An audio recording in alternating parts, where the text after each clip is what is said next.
Hey besties and welcome back to my channel. In today's video, we'll be getting a bit more serious this time because I'll be talking about racism within the K-pop community, specifically performative activism in the community. I know there's dozens of videos talking about racism in the industry and problematic idols, so I wanted to tackle on something a bit different. And it's Black History Month, so it just felt right to make a video about it now. Quick disclaimer before I start. This video is not made to call people out. I just would like to have a healthy discussion since it's not discussed enough and hopefully it can be talked about more. Also, if you think you wanna comment some racist shit, please just go ahead and leave because I don't tolerate that mess. Anyways, let's get started.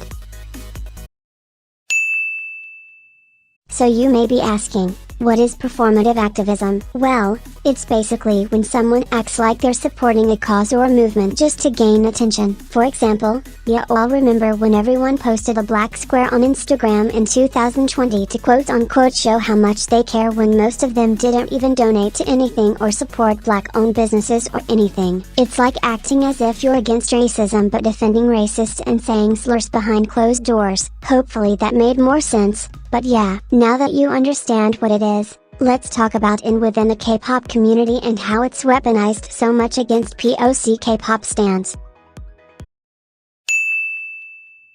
Although this has most likely always been a thing in the community, I've noticed this way more lately and it's becoming a huge problem and I just feel the need to speak about it. There's been a lot of K-pop stans, mainly non-black or white ones, who preach about cultural appropriation and giving death threats to idols who are notorious for doing it, but when it's their faves all of a sudden, it's radio silence. Or there will even be some stans who has always hated a certain idol and once they found out that same idol did something problematic, then they'll take every chance they can get to bash that idol just because. The main problem with this is that, they're not mad about the racism, they're not mad about how they offended a certain culture or ethnicity. They're just using that excuse. I think a good example is Giselle from aespa. Although I don't think what she did was right and she deserved the backlash for it, I do think a lot of people were going too far. I get that many people were mad, and although I wasn't mad, just disappointed. I think it went too far when you all started coming for her dancing and her lack of rapping skills. I understand when you don't like a person, you start seeing more qualities you don't like.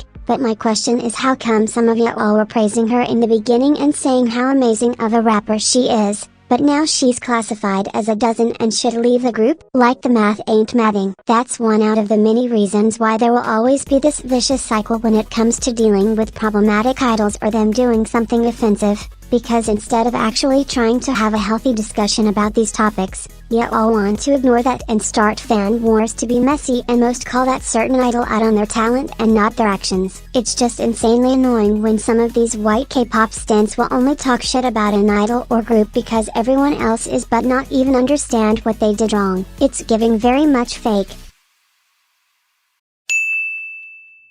Well, as much I wish there was an easy solution to this toxic problem in the K-pop stan community, there's not, because unfortunately there will always be that small group of idiots who wanna weaponize racism just because they don't like an idol. All I can really think of at the moment is for white K-pop stans who do this stuff is to please listen to the community that was offended and stop talking over them because it's simply not your place. And if you actually want help and stop being performative about it, then talk about the issue at hand and stop picking and choosing how you're gonna defend based on whether you like that idol or not. Even though this problem will always be prevalent within the K-pop community, I hope some people can stop with their hypocrisy and get a damn life. And that's the end of the video. Sorry this is shorter than expected, but I didn't want to end up ranting. I hope you enjoyed. Please like and subscribe if you'd want, and have a good day. Bye besties.